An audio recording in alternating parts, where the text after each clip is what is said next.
Okay, it's already alauna 10 na sa hapon. Well, naisunog na nakita mo sa may Espina area karon.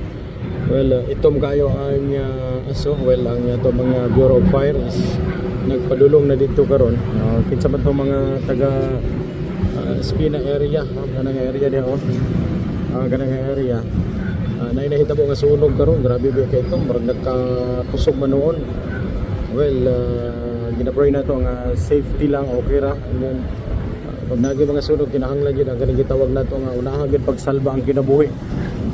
Kini yung mga hayop, kini yung mga alaga nga hayop sa masairo, natakulong ba, ano sa ba, save gina siya, bahala ng ubang gamit o bunya na.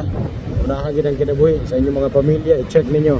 Kinsa ba ito basig na yung mga nanarbaho nga sa opisina karon, and then naamo ka rin nga area, kani nga area dili lagay ko sure kung sa Espina ba ni, pero makita na ako dire ang kaning ang tindahan bitaw nga dako kaning dako nga grocery store, ang kaning dapit sa Prince Hypermart Prince Hypermart, murag diri na nga linya sa Prince Hypermart. That's why kung naamo nagpuyo ning mga eryahan ni, kung naamo sa opisina, ulian ninyo dali-dali, and then pagayo magtabang kay kusog-kusog gid ang kalayo. Grabe nagika itom ang aso. And again, ginaampo na itong okay ra ug masulbad ni sa ato ang atong pagsaludo sa mga taga Bureau of Fire. That's all. Try na to, check on niya. Thank you, daghang salamat.